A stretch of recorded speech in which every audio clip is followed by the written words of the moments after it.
Battle for the AFC, number one against number four. Who wants it more? Join us as we break down this matchup in depth in order to help you get a quick inside look into all the numbers and who you should be rostering in this Sunday night Fanduel single game matchup.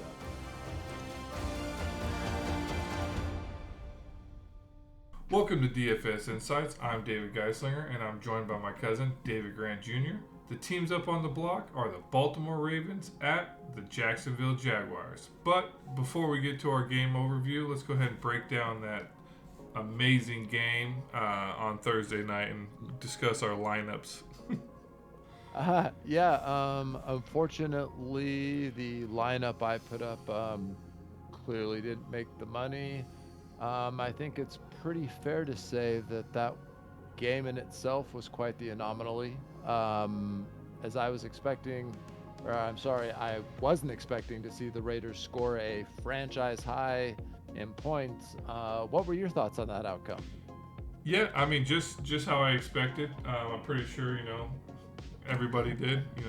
But I just wanted to be the first to apologize for, my breakdown of the game. I thought, doing all the research and, using everybody's insights and coming up with my own conclusions, which basically matched everybody's analysis, that, it would be either a close game, if not Chargers would win. And yeah, that happened. I at least was about making half my money back until those two garbage time touchdowns. So unfortunately, yeah, it was a real dud. But is the life. That is an outlier. I'm not going to hold that against the Raiders. But moving on to, this matchup, we got the Baltimore Ravens at the Jacksonville. So I'll send it back over to you. You can start, us breaking down this game here. Yeah, man, this should be an exciting Sunday night matchup here with Baltimore visiting Jacksonville. Baltimore at 10-3, and we got the 8-5 Jaguars. Every game, really from here on out, is big. Honestly, for every team, I don't see many teams getting to rest as usual. Normally there's like one or two, sometimes three teams up there at the top where it's like, okay, hey, we're gonna rest that final week. Each division, for the most part, are only separated by one game, some by two. A lot of this is vying for, it's going to be vying for seeding. So, like right now, the Jaguars, if the season ended today, would currently be seated in fourth, and the Ravens would be seated in number one. Yeah, that's and again, that's in the AFC. So it should be a great game. I'm interested to see how well Trevor Lawrence with his ankle holds up. Kind of looking on here. Again, close spread, 3-point spread. That goes to the home field. So we know it's basic. Vegas is saying it's a toss-up. I still believe Jacksonville's home, so it actually has Ravens favored by 3. Oh yeah. My bad. I still the defensive rating up on here. I got, I still think Baltimore's defense is one of the top defenses just all the way around. I think that is what's going to make the biggest difference in this game, assuming Trevor Lawrence's ankle holds up and he doesn't come out of the game or something like that.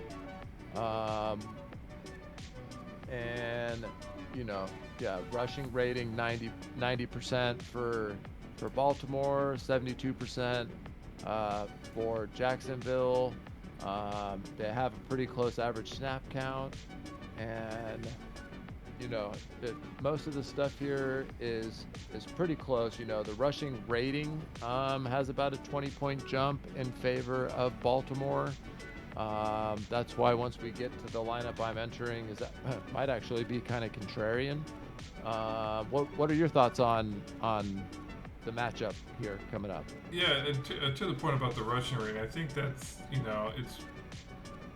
It's it goes to like the Ravens, right? They run the ball 42%, so they also have the two pretty decent running backs, and we'll talk about them more in the player analysis. Mitchell and Gus Edwards, but which is surprising that the rushing's so low for Jacksonville because ETN was a few weeks it, um, ago or so, maybe 4 or 5 weeks ago, but he was getting seems like he was averaging 2 rushing touchdowns a game. So we'll break that down a little bit further when we talk about the players. But yeah, as far as the spread, it's not a lot. I mean, if you think about it, if you gave 3 to the home field, that means Ravens are quote unquote 6-point favorites because they are the -3 of their way.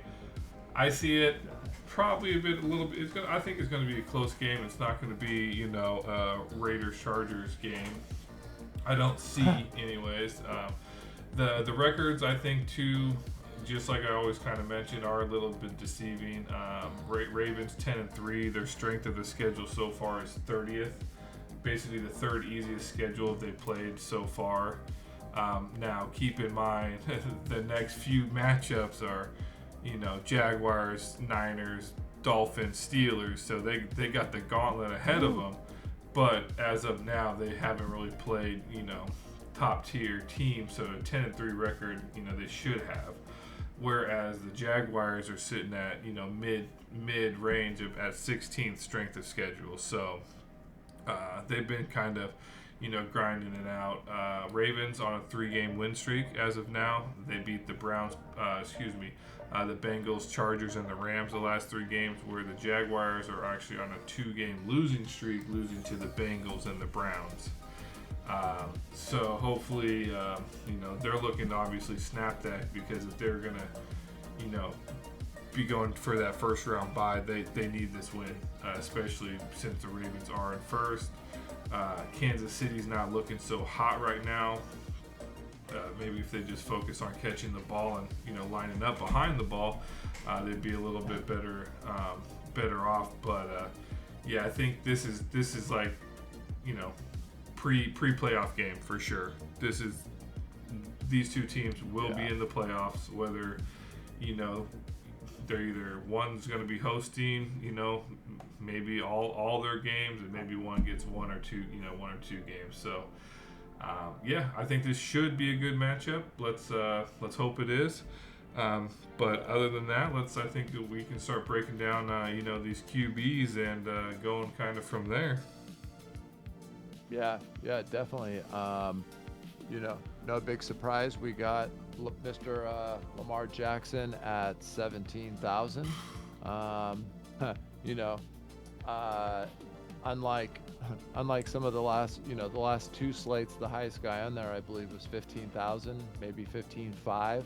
Mm-hmm. So having that 17,000 guy on there definitely makes your lineup construction a little bit more difficult. If we're being perfectly honest, does he deserve that price tag? It's I'd say half yes and half no. So I'm kind of on the fence. I think a lot of that has to do with his name, a little bit more so than some of these stats. But going based off his last game, he had a great game, 24 for 43, 316 yards. I believe that was only the second game that he threw for over 300 yards. He did have 3 touchdowns, 1 interception, no fumbles this game, didn't have a rushing touchdown this game. And, he's going up against a defense who, against the rush, they're ranked 29th. They're allowing almost 2 touchdowns over the last 9 games. To just overall. So, and they're also they're ranked 30th, allowing 292 to 300 yards passing. So this could be a game where we see Lamar step it up and pass it a little bit more. also knowing that Jacksonville has a strong run defense, or at least stronger. Obviously, the giant question mark on the entire slate is Trevor Lawrence and his health, and his ankle. I mean, the guy hadn't Trevor Lawrence hadn't thrown 3 touchdowns all season long, and against Cleveland, the number one defense, in the last game, he had 50 pass attempts, for 257 yards, 3 touchdowns. He did have 3 interceptions, but I believe they still pulled out that victory. No, So they lost. they did. Yeah. My bad. I was I was wrapped up in my 49ers, continuing to smash. So yeah, the big question is going to be, and he's 14-5. So with him being 14-5 and the questions around him, over the next, 24, 48 hours, it's going to be smart to keep up on the injury news. So what are some of your thoughts? We can go ahead and start with Trevor Lawrence, since I see you got him up there on the page. Oh, yeah. Trevor Lawrence. Yeah, I'll start with Trevor Lawrence. Yeah. I'm kind of curious how he had a high ankle sprain, so to come back after a week, and to pull off, 3 touchdowns, 3 interceptions, that might have also been too, probably not being able to maybe pivot or get enough on that ankle. But to throw it, he threw it 50 times, so he still did good. I'd be interested to see how swollen that ankle would be. But it looks like he's not on any injury report. But definitely I'd maybe look watch just warm up, see if he's favoring the ankle or whatnot on that. But as far as Trevor Lawrence, it looks like Baltimore is ranked 9th. They give up about little over 1 touchdown passing a game, and a little over 200 yards passing a game. So they're actually pretty decent against the pass, against basically quarterbacks. They've gave up basically 24 points to Stafford last week, 15 the following week, and then 9 the previous week before that. So just keep that in mind with him. Moving over to Lamar Jackson, he's basically a quarterback and a running back. If this was basketball, you'd have those split positions, shooting guard, small forward kind of thing. But yeah, there's not too much really to say about him. It looks like he is running the ball very, very, consistently. 11, 9, 8, 10. The last 5 matchups. Yeah, it was kind of a shock to see him throw as much, but I also think that was due to the Rams putting on quite a bit of pressure, and him needing to throw the ball more than he typically has. So like you mentioned before, the Jags are pretty weak overall. They gave up 21 to Flacco. I know. He's been making a comeback. Yeah. So they gave up 26 to Browning and 31 to Stroud. So they've given up, basically on average about 25, 26 fantasy points to the last 3 quarterbacks they faced. So if that's any indication of what Lamar Jackson can do, just keep in mind he is going to be heavily owned. I could probably see upwards of 70% overall and probably 30-ish or so in MVP. The biggest thing that I've seen and I've looked into is Lamar Jackson's floor points. The analysts have said his floor points are basically only outdoes basically everybody on the field, with the exception of Lawrence and Etienne. Their average points. So if he had his worst game, according to them, and everybody else had their average game, he would still beat all but those 2 players.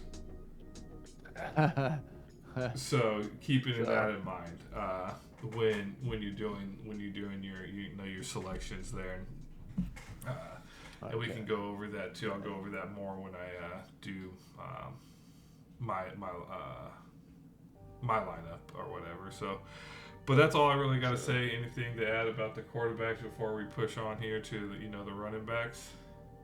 Yeah, not really. Why don't you go ahead and get us started off with the running backs? All right, since ended with Lamar Jackson, keep it with the Ravens. Yeah. So I don't really necessarily like the Ravens. I like the running backs, but I just don't like how they use them in a DFS standpoint because it's committee. It's really hard to judge who's going to get it. Like, really, you have Keaton Mitchell getting 9 rushes, and he hasn't seen a touchdown since Cleveland, which is week 10, so 4 weeks ago. And then you have Gus Edwards, who was their touchdown hawk here too, 1, 2, 3. So, but he hasn't really been putting up the last 2 games anyways. I mean, he's only getting 6 carries, 8 carries, because you got to think if Lamar is getting 11, 10 carries himself, that's taken away from the running back. So, Gus Edwards, I think he has a lower floor and a lower upside, and Keaton Mitchell, I think, has higher upside and a slightly higher floor. But you're also paying up for him $1,500, and to be honest, the ceiling for both these guys aren't that much, so it might be, and they're projected roughly about the same points. So even paying down to Gus Edwards would probably be the way I would go in this situation, just because he's more of that goal line back. If they're not close enough where Lamar would steal that from him. So just keep that in mind. It is a committee. Ravens do run the ball quite a bit, but that also includes Lamar Jackson. So Yeah. I mean, literally, it's like a 3-way committee. So just keep that in mind. Moving over to ETN, he was doing great. I mean, even the last 2 games. So he's had a touchdown in the previous 2 games. It does seem like he's getting quite a bit of rushes. It doesn't seem like his yardage is really that high. He is part of the passing game. It looks like more or less looks like a little bit of checkdowns and things of that nature. The Baltimore defense is ranked pretty high. They're 4th against the run, about 0.3 touchdowns, and and ETN, he is going to be viable even at 15.5. He's had 19 red zone attempts in the last 4 weeks, and he's gotten 2 touchdowns. So it's a lot of attempts. He got a few touchdowns from it, but they do utilize him quite a bit. So, that's funny. I was kind of looking at some of those similar stats. It's crazy. We must be on the same page, even though we're at different houses. And I saw the 19 attempts, but then when I saw the only 2 touchdowns, I mean, 0 receiving and then 2 rushing, it's like, well, then he's going up against a baller defense. I mean, a top 5 defense. So, I think they might have to look another direction. Like that. Again, I get your point on the attempts, but it makes me weird to see only 2 touchdowns on 19. Yeah, and that's over the last 4 games. So this isn't like spread out through the season. We're talking last 4 games. Yeah, but at the same time, it's like you also got to factor in red zones at the 20, right? Yeah, so he could be getting runs at the 20, getting stopped at the 15, 10, and so on. And then he only had 2 attempts where he actually made or got in. So it might not have all been within the 5-yard line, I guess. Yeah, to make it to make the stats sound a little better, if we check his last 2 weeks, he has 9 red zone tries and 2 rushing touchdowns. See, so that looks a lot better over the last 2 Yeah. games Okay. versus the last 4. So I mean, you see that's where that next step, you know, we want to take in the whole season, but every game towards up till now is would mean more. Yeah. Wouldn't you agree? Yeah. You know what I'm Yeah. saying? No. Yeah. For sure. So so good to know to check that out. Sorry, I didn't mean to No, interrupt. you're good. I was just about to pass it over to you so you can break down Yeah, these guys. I don't see too much into um, the running back Ernest Johnson, the RB2, and even Justice Hill, the RB3, and going down. Yeah. I don't see too much value there. yeah. I'm definitely with you on that. Man, I just ETN at 15.5 is it's tough because if Trevor Lawrence's ankle's hurt, it means he's probably either A, going to want to be handing the ball off, but he also may just want to be doing lots of just dump off passes. And Baltimore's run defense is so good that I just don't. At 15.5, I'd rather pay down for some of the receivers, especially if I'm game scripting that the Jaguars are going to be behind, most likely, at least in the second half. I could see some more passing attempts happening. So I think ETN for the Jaguars is a risky play. I'll be under the field on him. That doesn't mean I won't have any exposure. And then as far as we go, you know, Keaton Mitchell, like you said, the whole running back by committee is what makes things tough. You know, if we do look over the last 4 weeks, as well as him, you know, he had 7 red zone tries and 3 rushing touchdowns. You know, if we check out the last 2 weeks, he's had 0 red zone. So that's interesting. Maybe one of those games there's no way. Guess that were in the last 2. Nope, they just didn't go to him in the red zone. So the last 2 games, he doesn't have a touchdown.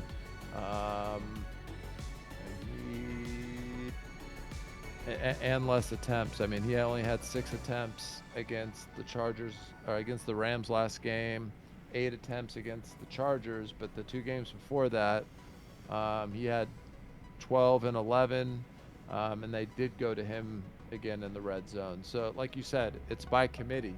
So it's like, it's just 3. real tough. Yeah, with 3, that's not counting Lamar Jackson for sure. So, you know, obviously I'll be mixing and matching some exposure depending on what's going to meet my lineup build. As everyone knows, for Fanduel single games, MVP has to have the raw points no matter what. Doesn't matter what his salary is. That guy with the most raw fantasy points must be at MVP if you're going to win. So, you know, it's probably going to be Lamar Jackson. Now that I said that, it could be the defense, and it'll be 0.2% owned, and then everything goes out the window, kind of like the Raider game. But let's hope not. Let's hope, you know, over time, our statistics are supposed to, you know, even out and give us the edge that we're looking for. So with that, I think we should hop over to the receivers. And by doing so there, wide receivers, give me 1 sec.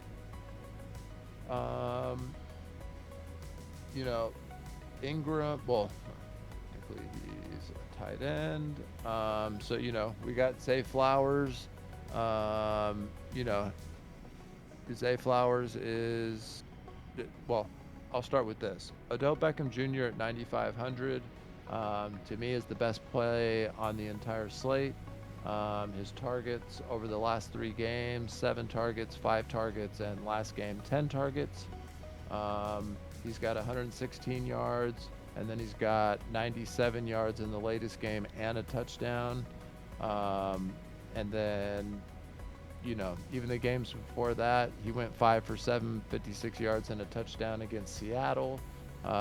He went 1 for 2 for 40 yards and a touchdown against Cleveland. So, dude, at 9,500, that's one of my favorite plays on the slate. I'll be having quite a bit of exposure to Odell Beckham. As far as the other guys, Zay Flowers, 10 targets, 8 targets over the last 2 games. He does have 2 touchdowns over the last 2 games.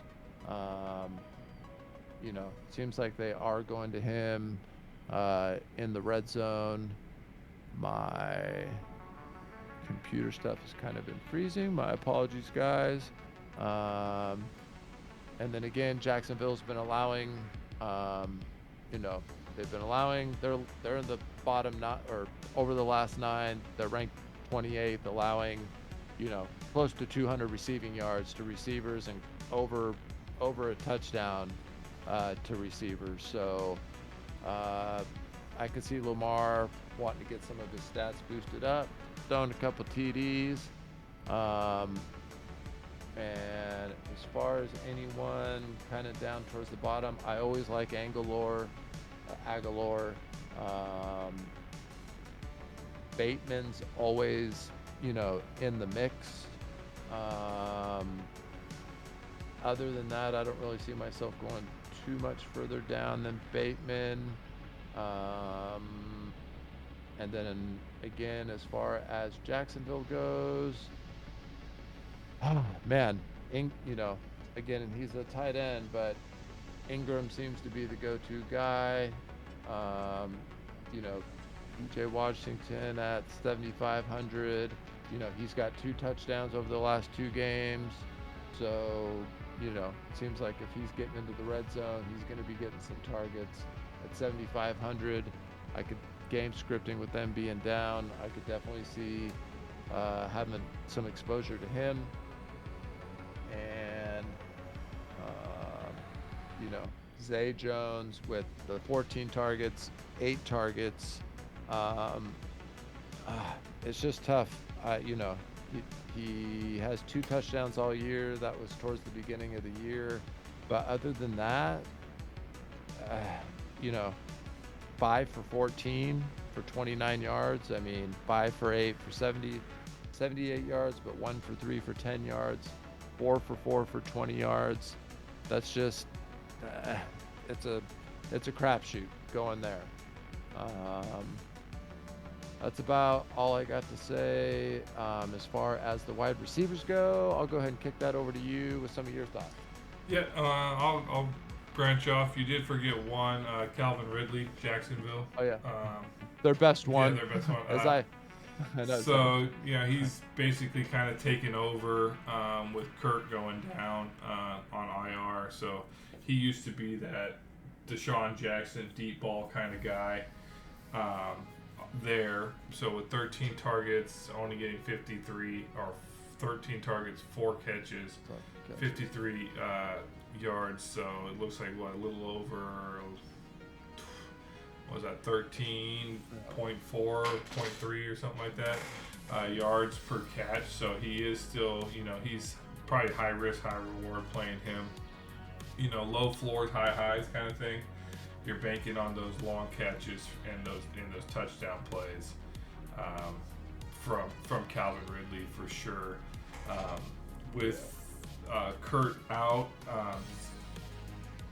Zay Jones was always kind of their receiver 3. He stepped up into 2. That's why you can kind of see his targets obviously been going up. He's a typical wide receiver 2. Now Parker Washington is basically the guy that's got pulled in and getting more snaps now that like I said, Kurt's out. So Washington would be like the wide receiver 3, but it seems like him and Lawrence have at least been jiving these last two. Lawrence is looking at him for touchdowns. However, a fumble in each game, he needs that's kind of, for a wide receiver too, that's kind of like, dude, keep your hands, get some of that stick-em stuff or whatever on your hands or whatever you got to do. So yeah, as long as he can keep, get that ball security under, I think he'd be a viable play, especially at 75. Even Zay Jones at 8 wouldn't be too bad. Buying up to Calvin Ridley at 12.5, it'll definitely come down to my game scripting with the high risk, high reward from him. Because like he can get you a floor of 3 points and he can get you a high of 20. So it's going to come down to my game script and how much risk I want to take in playing him for that particular lineup. Going on to Baltimore, Zay Flowers coming out great, rookie year. Seems to be Lamar's, he was Lamar's second favorite target. Now, Andrews is out. He kind of, is kind of looking now at Zay Flowers, as I guess the true number 1. He's been doing good. Not too much, people need to hear. And far as you mentioned, Jacksonville gives up quite a bit. They're basically last, bottom 5, and basically against receivers. So keep that in mind. Playing them if you're going to be scripting that way. These receivers, Odell Beckham especially, he's getting the targets now. It seems like he's found a resurgence of his younger Giants days with the Ravens. As long as he can stay healthy, that's always a concern, at least from what I've seen with him. Moving down, Aguilar, it seems like he's getting more snap counts now over Bateman. Before it was flipped. Bateman was getting more snap counts, and it was kind of like maybe like a 60-40 split. Now it's basically reversed. Does that keep up? I kind of see it.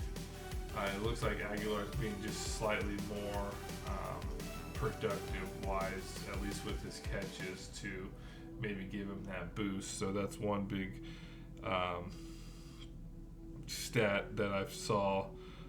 Zay Jones was actually in the optimal in week 13. Ridley saw the red zone 7 times in the last 3 games, so he is doing pretty good there. And Parker Washington. Maybe I flipped. I'm just reading random stats, but Parker Washington, sorry, just switched up 2 red zone targets in the last 4 games. So those are the receivers, basically. I think they're all viable options, to be honest. This is probably going to be a close game, a shootout. Between both quarterbacks like to throw it, and it's just whose defense is gonna show up and who's is gonna let things happen. So moving over to the redheaded stepchild receivers, we call them, I guess, tight ends, I believe. And we actually have, to be honest, 2 really decent tight ends in this matchup. Starting off with probably the better of the 2, Evan Ingram. He's just a beast. Lawrence is using him. 12 targets, 9, 8, 6, 7, 10. He's also, seems to be sure-handed too. A few games, whether that be, his fault or Lawrence's fault.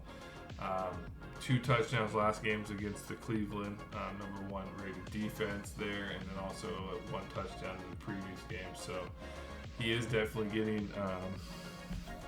getting targeted there. He was in the optimal lineup the last 2 weeks, the previous 2 weeks. So, is it 3 times a charm? This would make it 3 times this week. Baltimore is midfield against the tight ends. I think roughly about 13th or so, ranked wise. But yeah, Ingram at 11. to be honest, I can probably see him higher. Um, he's pretty consistent with fantasy points, not too much deviation from where the average people are projecting him. If you look at sites or whatever, the projection, he seems to be averaging roughly about what people are projecting him. So he's at least pretty consistent there. Isaiah Likely moving on to the Ravens. It seems like he obviously learned from a very good one. Mark Andrews, it seems like at least last game he kind of showed up. Chargers, he still had targets. He had 4 catches, 40 yards. So I see him moving into that direction and playing more of a Mark Andrews role, at least how I'm going to kind of be seeing him. Where I think he was more of the blocker and Andrews was more the pass catcher, but now I think he has to change kind of roles, and he's slowly getting into it. Got a touchdown last game. The Jacksonville gave up 24 points to the Njoku last week, and then a few weeks prior to that they gave up almost 20 to Kittle. So they do give up quite a bit of fantasy points to tight ends. But how do you see these tight ends for this matchup? Yeah. I think I got Evan Ingram from Jacksonville as one of my staple plays for sure. I know he is at the 11,000, but that's I think as you kind of mentioned, that does seem a little underpriced with how he's been performing lately. So, will the ownership probably be on him? Most likely, which also brings me to the next tight end, which would be Isaiah Likely at 8,000. Again, he, great game last game. Maybe I know Mark Andrews went out just a couple games ago. So maybe he's just now starting to find his, his footing and his rhythm and that type of stuff. Because to see him get 5 of 7 for 83 yards and a touchdown, I mean, 3 games past the injury. What are we? I'd say because I think they actually went into a bye. Yeah. They had a kind of a late bye. So, yeah. So I mean, he could be finding his way. So, both tight ends highly playable in this game. I'll be exposed to both.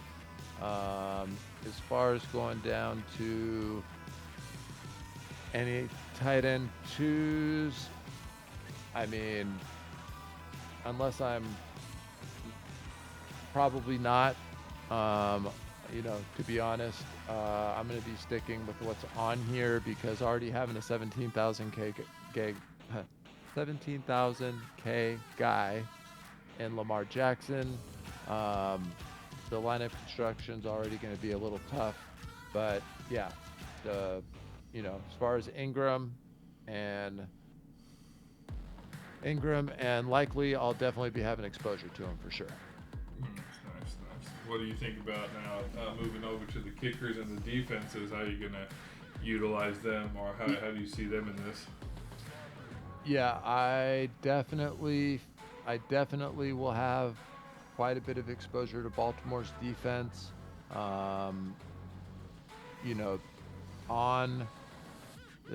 one of the top 5 defenses in the league. So with a hurt Trevor Lawrence, where I don't know where he's going to be, someone could fall on his ankle wrong. I've seen too much crazy stuff happen this year. Not that that's really a way to bet onto something, but when you're making multiple lineups, even with Trevor Lawrence, let's say he plays the whole game, he's going to be playing injured. So I will have exposure, especially at 9,000, to the Baltimore defense.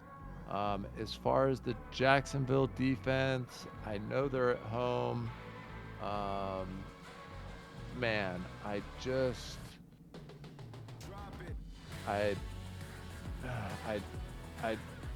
just don't see that happening, especially since they're both the same price. If they were a lower price, possibly. Um, and then as far as the kickers go, dude, Justin Tucker at 8,500. I will always have Justin Tucker in a couple lineups. I mean, you can see over, 4 of his last 5 games, 12, 10, 11, 7, and 14 fantasy points, with the ceiling of 19 this year. So at 8,500, I could definitely and will have access to him. If I think the game might actually end up being close, which it could, I think Jacksonville's going to bring their A game. I absolutely love McManus. I've watched him play forever. And I mean, as you look at his game log, against Houston, 14, Tennessee, 10, Pittsburgh, 16, Indiana, 17, Atlanta, 14 fantasy points. I mean, the dude's 1 for 1, 3 for 3, 1 for 3, which is rare, 3 for 3, 1 for 1, 3 for 3, 1 for 1, 4 for 4, 1 for 1, 2 for 2, 3 for 4, 1 for 2, and then they didn't go for 1. So, I mean, the dude's a beast. I'll have access to him. Put him in a couple of your lineups. How are you feeling about some of the? Well, we'll go ahead and just transfer over to the kickers. How do you feel about the kickers and then the defense? Yeah, I mean, you got to have Justin Tucker in a few. I mean, future Hall of Famer. He's still very active. He still has the range. I believe he missed a 50-yarder 2 games ago or so. Yeah, versus the Chargers. I think it was a 55 or something, and everybody was shocked. The world, I think stopped at that moment. I know. It was crazy. Yeah. Like it was like the most talked about thing, where it was like a typical any day that ends with a Y for another kicker. Like, oh, he missed a 55, but Justin Tucker does it. It's So he definitely, Baltimore's going to be moving the ball, so if they don't end up scoring, Tucker can finish that off. So I'll definitely be utilizing him in a few. And same with McManus, same principle. I mean, if you look at their stats, they're basically the same. It's just going to come down to how the game play out. I mean, his high is 17, and he has 8 games or so over in double digits. It's similar to Justin Tucker, so they're basically the same. If it came down to it, I think I obviously trust Tucker more, just because he has that reputation. But McManus, to be honest, they're both priced the same. They're both projected roughly the same. It's just it's going to come down to game script and how it comes down to. So that's really about it. As far as why these two defenses are priced the same is beyond me. I think the Ravens should just be a little bit higher. Maybe 9,000 here, and this one 85. Maybe they just put this at 9 because they already had 2 at 85. But Ravens, only issue there is they give up a lot of points. So if you look back, 31 points, 10, 20, 31, 24. So they give up quite a bit of points. So they do make it up because they do force interceptions, fumbles, special teams touchdowns, which we saw the walk-off in overtime, the punt return guy. So they're kind of really relying on that. I do see, Jacksonville getting at least, I think, 20 plus points in this. So you're hoping for the sacks and the turnovers to kind of offset that there. At least my, analysis of it. And similar to Jacksonville, Ravens are going to be 20 plus points.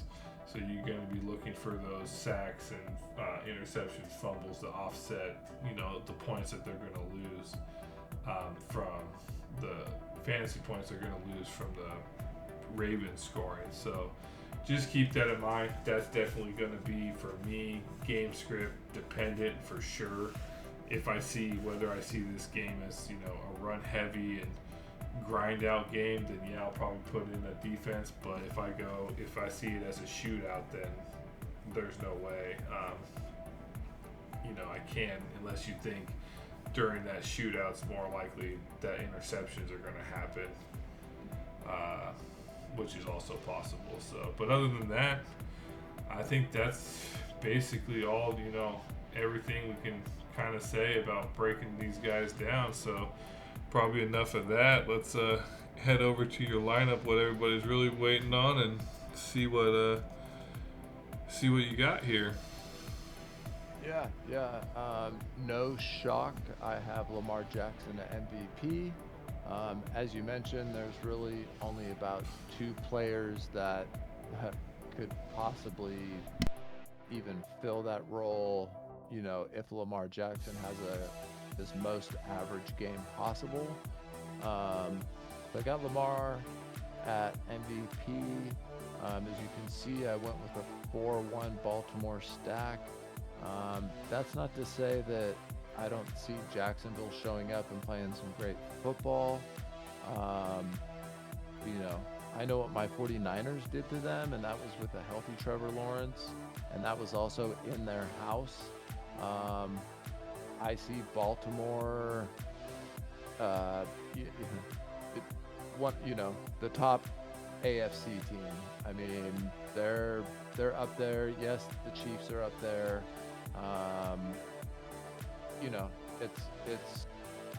This is going to be a great game, even though I'm stacking at 4-1, and I'll be making multiple lineups, and I'll have other arrangements. But I just feel with what's going on, I'll go ahead and just say Odell Beckham Jr. at 9,500. He's the best priced person for what his upside is. I got Zay Flowers in here. He's got the targets, some extra targets coming this way. He's got 2, touchdowns in the last 2 games. A lot of times, the quarterback might force 1 or 2 plays into some tight windows to try to get him that other, get him a touchdown. That's what the 49ers coach does for us. So I don't know if John Harbaugh's the same way. He actually probably isn't, because I know his brother Jim. But either way, I'm just trying to be optimistic. And then I got Mr. Evan Ingram. I got the tight end. I think that's just a no-brainer. 11,000. His targets, 12 targets last. He caught 11 for 12, 95 yards, 2 touchdowns. 9 for 9, 82 yards, a touchdown. And these are against great teams. I mean, this is against Cleveland. This is against Cincinnati. Even against Houston, 5 for 8. San Francisco, he caught 4 for 7. I know the yardage didn't look great there, but, no one looks really all that great against the 49ers, so I won't hold that against him. And I just think he's really come into his own, especially with the injury with the other tight end. So, I see the game. Well, I guess I'll save my predictions for afterwards. I left 500 up here on the board just to not zero it out as well. What are your thoughts on my lineup? Yeah, I like it. I think it's definitely a good play. Lamar Jackson, he's going to be the most picked MVP. Like I mentioned earlier, I think he's going to be 60-70% total owned, 30% at least in MVP. So I'm trying to figure out. I think it's going to be pretty chalky. It's just all these are going to be kind of high owned. I think maybe the lowest owned would be the Ravens defense, and they're still going to probably be, 10 to 15 percent. If not 20. I mean, the players, obviously, all of them are good. Odell Beckham, it's weird how he's only 95, so I'll definitely, unfortunately, be leaning a lot on him just because of the ceiling at that price for him is very high. I like it. I think we have similar lineups. I went a little bit different to kind of veer away from the more chalkier side with Lamar. So. Okay. Oh, you have a different MVP? Yeah. So I went with really? So I went with Trevor Lawrence. Ooh. Yeah, I went with Trevor Lawrence as my MVP, and like I did mention earlier that even Lamar Jackson's floor game still outdoes, basically everybody but Trevor Lawrence and ETN's average game. So this thing is basically I'm projecting basically a little bit above average game from Trevor Lawrence and slightly below Jackson's average game, closer to his floor game. But as you do see, I still have him in my lineup because I know he will be getting fantasy points. So I kind of had to, throw him in there, which hurt putting a 17K and a 14.5. And also, with the ownership, Trevor Lawrence will be 20% owned in MVP. It's not like he's not going to be owned. He is, but he is less owned than Lamar Jackson. Significantly. Yeah.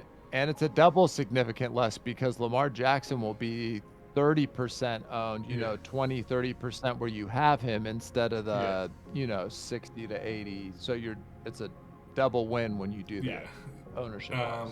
Then I gotta pair him obviously with his pass catchers to even make that spot viable. So of course I had to go Evan Ingram, definitely his number one target.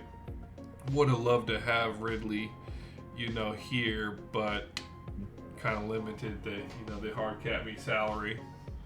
I'm trying to figure out a way around that, but I think they got that pretty locked down. But Parker Washington,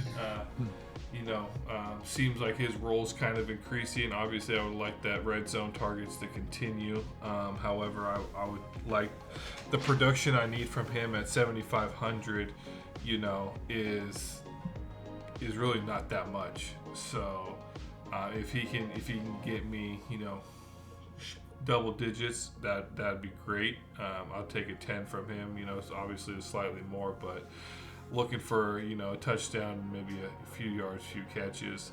Lamar Jackson, had to throw him in there, and then I'm basically utilizing him for his running. And then I'm hoping that if he does throw it, it's going to be to Likely, which he seems to be utilizing quite a bit. And Jags did give up quite a bit of fantasy points to tight ends, so it did work out. This also left me 2,000 on the table. Yeah. I tried to fiddle around with it, but this also gives me good options to take this lineup and make similar lineups, swapping one person out, swapping one person out here, swapping out one person here. So sure. Yeah, no, that's what I got. What do you think of it?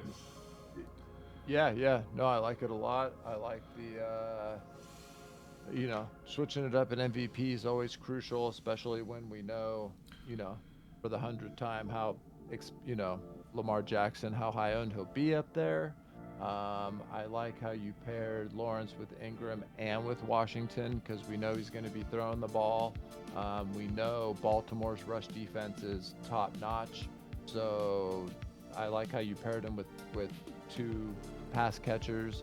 And then we got Lamar in there, which is like having a quarterback and a running back. And then we go ahead and pair him up with Isaiah Likely. And as you mentioned, that gives you, with the 2,000 up there, just really a lot of room to maybe pop out Likely. You could put in Tucker. You could put in the defense. You could upgrade Washington. I mean, yeah, there's just so many extra small moves you could make off of that. But even if you don't, I don't see this lineup being duped much at all. Like, I'm talking, between 1 and 3 times. So it'll be, be interesting. So now I just need to with that. I just need to place first. I know, right? Right. Well, so that could kind of lean us over into the predictions. I mean, with you going as your main lineup, I mean, I know you like to kind of do your thing here, but I'm just curious with the 3 Jacksonville and 2 Baltimore. Do you have Jacksonville winning this game? No. Okay. Okay. No. Just curious. Okay. No. I was hoping to surprise you in the next section here when we do it. You're gonna be like, well, okay. what happened to your lineup? And, yeah, I was yeah. I have my speech. I have my speech right here in front of me. You know, the podium up. Nice. Yes. But no, yeah. So just let us know. Always like to do this. Ask you guys whose lineup do you guys like the best? Do you like both of ours? Who do you plan on putting in our lineups? Please let us know in the comments below. We would love to get feedback and hear from you guys. Yes, hopefully don't hold last game's lineups against us. Eckler we had high hopes on, and so did 80% of the field. So. But yep, gotta have a short memory. I gotta have a short memory in DFS. Yeah. That's why they call it daily fantasy sports. Yeah, baby. Exactly. So yeah, let's before we get to the predictions, let's go ahead. You do the tournament announcement because we still have. You have $100 just sitting there. You're just one button away to somebody. So just waiting for somebody to take it. So just make sure to check the description below. There will be a link to a tournament. There'll be 100 people in it. It's absolutely free to enter. And all you got to do is make your lineup, enter it into that tournament. And if your lineup happens to beat my lineup and David's lineup, as well as take first place, obviously, I will personally Venmo you happily $100. All you have to do, there is one caveat. You just have to email me a photo showing that you like the video, subscribe the channel, you've hit the notification bell, and then we will also maybe even send you an extra welcome gift, to be part of the DFS Insights community. So, good luck to everyone out there that enters that. Nice, yeah. And don't forget, all those things you just say. Liking the video is free, so even if you don't plan on entering the tournament, which I'm not sure why you want to enter a free tournament with a chance to win money. I don't know why, but liking's free, subscribing's free, notification bell's free, tournament's free.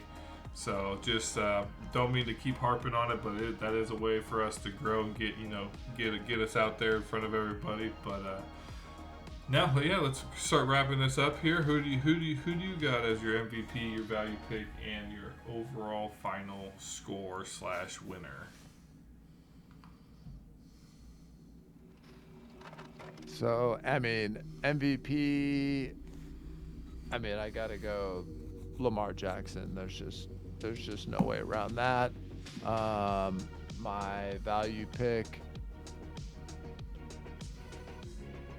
only because I'm not gonna steal yours. I'm gonna go with OBJ. He's just priced too low. That to me is considered value.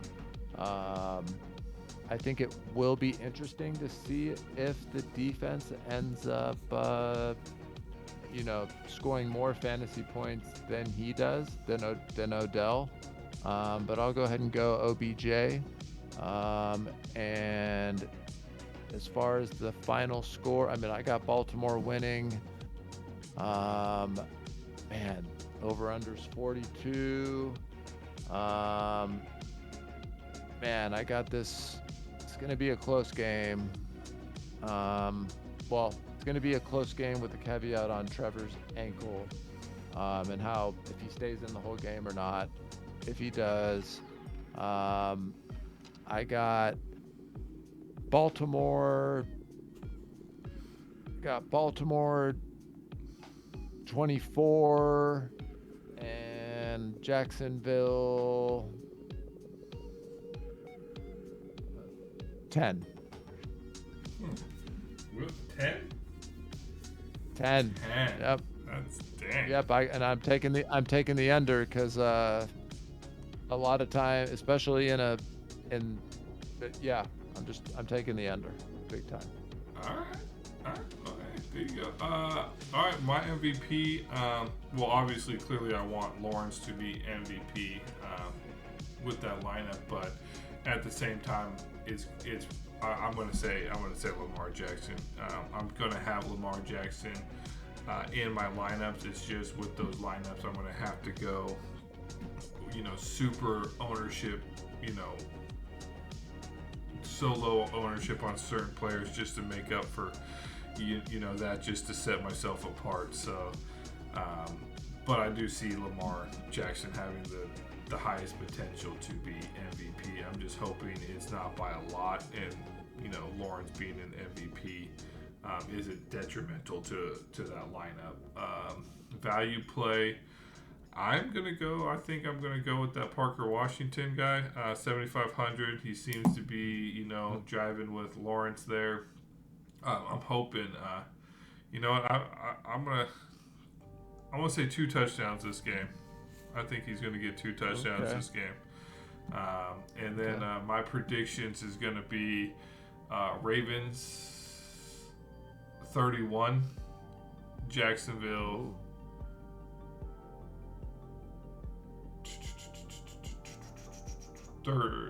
28.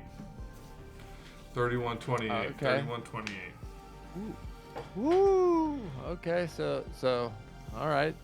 It's gonna be that's gonna be interesting for sure. And if we've learned anything, it's from that Raider game, it's that an over/under and that a brand new quarterback coming in.